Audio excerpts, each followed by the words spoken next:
পরিচালনা করতে গেলে, সুষ্ঠুভাবে পঞ্চায়েত পরিচালনা করতে গেলে যে সমস্ত আমাদের ওয়েবসাইট বা পোর্টালে কাজ হয়, সেই পোর্টালের কাজকর্মগুলো বলা হয়। আজকে এই ট্রেনিং মডিউলে এই যে দুটো ভাগ করা হয়েছে, অনলাইন পার্টটা হবে আফটার লাঞ্চ, আর তার আগে হবে বেসিক কম্পিউটার। আবার ঠিক কালকেও ঠিক সেইভাবেই সাজানো হয়েছে। বেসিক কম্পিউটারের যে অ্যাডভান্স ভার্সানটা আছে সেটা কালকে ফার্স্ট হাফে হবে, আবার সেকেন্ড হাফে অনলাইনটা হবে। মানে এইভাবে আমাদের এটাকে সাথে ওয়েবসাইট খুলছে। হয়তো দেখা গেল ব্যাকএন্ডে তার হয়তো একটা কোনো এমার্জেন্সি কাজ আছে, হ্যাঁ, সে সেটা যেতে পারে। অথচ আপনি বুঝতে পারছেন যে এই কাজটা সত্যি খুব এমার্জেন্সি, খুব এমার্জেন্সি। তাহলে দেখি না, আমি একবার মানে প্রপার্টি ট্যাক্সের ওয়েবসাইটটা কিন্তু আপনি মেরে দিতে চলছে, সঙ্গে সঙ্গে তাকে বলে দিতে আমি দেখলাম চলছে, তাহলে আমাকে ভুল বোঝাচ্ছে কেন? মানে এরকম অনেক কমিউনিকেশন গ্যাপগুলো কিন্তু মিট আপ হয়ে যাবে। সেই জন্যই কিন্তু আপনাদের মানে বেশি কম্পিউটার নলেজ, অনলাইন শোয়ের সঙ্গে সঙ্গে আপনারা যে ডেটাবেসটা আপনাদের দিলেন, আজকে আপনাদের নামগুলো সব এন্ট্রি করার কাজ চলছে। কিসের এন্ট্রি হচ্ছে না, আমাদের কেন্দ্রীয় সরকারের পঞ্চায়েতি রাজ মন্ত্রক থেকে একটা পোর্টাল তৈরি করে দিয়েছেন। সেই পোর্টালটার নাম হচ্ছে টিএমপি, ট্রেনিং ম্যানেজমেন্ট পোর্টাল। মানে এখন থেকে আপনাদের ডিটেলসটা ওই পোর্টালে তুলতে হবে। ওনারা ওই পোর্টালটা দেখে কি করবেন, ওনারা ওই পোর্টালটা দেখে ওনারা ট্র্যাক করবেন ওই পোর্টালটা দেখে যে আজকে এখানে কতজন এই ট্রেনিংটায় উপস্থিত, ঠিক আছে, হুগলি জেলায় কতজন আজকে উপস্থিত। ওনারা এইটা দেখে কি করবেন না, আপনাদের ডেটাবেস অনুযায়ী আপনাদের প্রত্যেকের নামে একটা করে সার্টিফিকেট ওনারা ইস্যু করবে। ওই ওটিপিতে যাওয়ার সঙ্গে সঙ্গে আপনার নামে পেজটা খুলবে, তবে আপনি দেখতে পাবেন যে 20টা প্রশ্ন, বুঝতে পারলাম। এইবারে ওই 20টা প্রশ্নের উত্তর আপনারা সঠিকভাবে কেউ দিতে পারবেন না। সেক্ষেত্রে রেজিস্ট্রেশন এবং বিল্ডিং প্ল্যান অ্যাপ্রুভাল যে সাইটের মাধ্যমে হয়, যে সাইটের মাধ্যমে ট্রেড রেজিস্ট্রেশন সার্টিফিকেট এবং বিল্ডিং প্ল্যান অ্যাপ্রুভালের জন্য পারমিশন আপনারা দিয়ে থাকে, সেটা হচ্ছে শিল্পসাথী। আর 15 ফিনান্স কমিশনের যে পেমেন্টগুলো আপনারা করেন বা যেখানে প্ল্যানগুলো তোলেন, সেটা হচ্ছে ই গ্রাম স্বরাজ, এগুলো একদম আপনারা জানেন।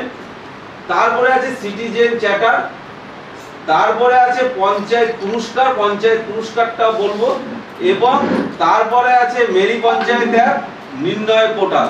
এই যে টোটাল আছে, তার সঙ্গে রাজ্য পঞ্চায়েত ডিপার্টমেন্টের করা আছে WBPMS। WBPMS এর মধ্যে এইবার আমরা বলেছি 25 তারিখের মধ্যে জুলাই মাসটা কমপ্লিট করে দিতে, অর্থাৎ আমাদের লগইনে পাঠিয়ে দেওয়ার জন্য আমরা বলেছি। তাহলে 25 তারিখের মধ্যে আমরা যখন স্টেটে সেটা পাঠিয়ে দেব, আপনারা কিন্তু তার মধ্যে, তার এক সপ্তাহের মধ্যে আপনার অনারিয়ামটা পেয়ে যাবেন। যেরকম ভাবে জুন মাসের অনারিয়াম আপনারা পেয়ে গেছেন, তারা ঠিক এই পঞ্চায়েত থেকে হয় না, এটা ব্লক থেকে অনারিয়ামটাকে কমপ্লিট করে। এই অনারিয়ামের মধ্যে আপনাদের এবং ক্যান্সেল যদি করে, কোনো মিটিং যদি ক্যান্সেল না পোস্টপন যদি হয়, সেই মিটিংটা পোস্টপন হলেও বা ক্যান্সেল করলেও, ওই মিটিংটা ক্যান্সেল করলে সেই মেসেজটাও আপনার কাছে যাবে এবং আপনার মেলে যাবে, সেটাকে ডাউনলোড করে নেবেন।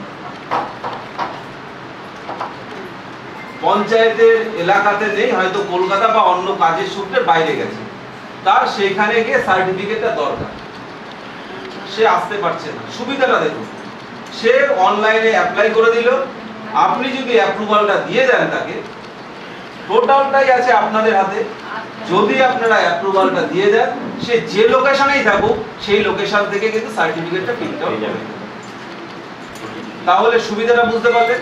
তাহলে যে বাইরে আছে তার সুবিধাটা হলো, সেই ক্ষেত্রে আমার পঞ্চায়েতের যে এসওপি বেরিয়েছে, যে অর্ডার বেরিয়েছে, বলেছে কি 7 দিনের মধ্যে যে সার্টিফিকেট আপনাদের কাছে অ্যাপ্লাই করলো, সার্টিফিকেটটি 7 দিনের মধ্যে একটা লগইন থেকে, দুটো লগইন থাকে, একটা পঞ্চায়েতের প্রধান সাহেবের লগইন, আরেকটা হচ্ছে সার্টিফিকেটের ক্ষেত্রে আরেকটা হচ্ছে কর্মচারীদের অপারেটর লগইন।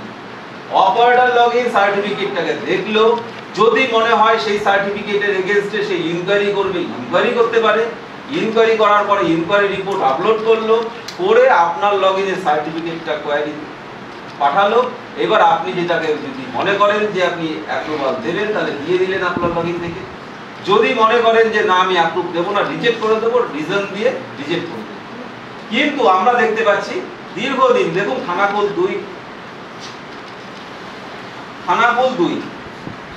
2 রেগুলার ঘর আছে যার ভিতরে 2টো দরজা আছে, এতগুলো জানলা আছে, আরো যদি একটু ভিতরে ঢুকি এত বাই এত দরজা আছে, এত বাই এত মেজারমেন্টের জানলা আছে। এই ঘরের রেসপেক্টে মানে কিন্তু আমরা লক্ষ্য করছি 4 দিন না অনেক দিন হয়ে যাচ্ছে, টাকা অনেক সময় ঢুকছে না। তখন আপনারা চিঠি করছেন আমাদের এন্ডে, তারপরে আমরা ডিপার্টমেন্টে ডকেট করছি, ডকেট করার পরে আপনাদের এন্ডে আপনাদের পাসবুকে ঢুকছে।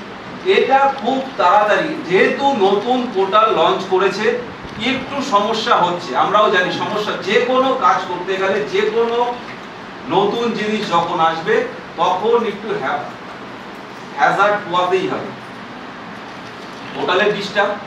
আপনি পঞ্চায়েতে গিয়ে তাহলে পঞ্চায়েতের স্টাফকে বলতে পারবেন যে আমার লাইভ হয়নি কেন, কি সমস্যা আছে। আগে আপনার এটা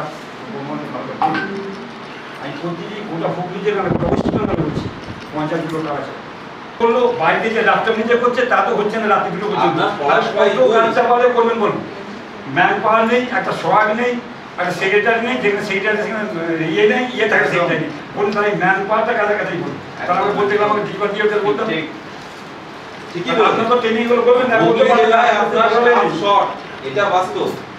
এই বাস্তব থেকে আমাকে বলতে চাই যে বাস্তব ঘটনা থেকে আমার যে অভিজ্ঞতা আছে, এই এত বছর আমার যে অভিজ্ঞতা, সেই অভিজ্ঞতা থেকে বলছি আমার রেজিস্টার্স বলে একটা জিনিস আমরা জানি, রেজিস্টারে তথ্য সংরক্ষণ করি। তো সেই সেট অফ মানে বেশ কিছু ছোট ছোট রেজিস্টারগুলোকে বসিয়ে সেই টোটাল চিপটাকে তৈরি করা হয়। তো এখান থেকে ইনপুট তথ্যটা আমরা দিচ্ছি, এইখানে ওই চিপের ভিতরে যাবতীয় পাওয়ার সাপ্লাই ইউপিএস, এই ইউপিএস এখানে আমি রাখলাম, ওখান থেকে পাওয়ারটা নিলাম। এইবার পাওয়ার যদি কাটও হয়ে যায় তাহলে এর যে লোকাল ব্যাটারি আমার কম্পিউটার সিস্টেমকে চালিয়ে রাখবে, আমাকে সময় দেবে মেশিনটা সঠিকভাবে শাটডাউন করবার জন্য। তাহলে ওখান থেকে এলো ইউপিএস এর মধ্যে থাকে কি, একটা পাওয়ার যায় আমার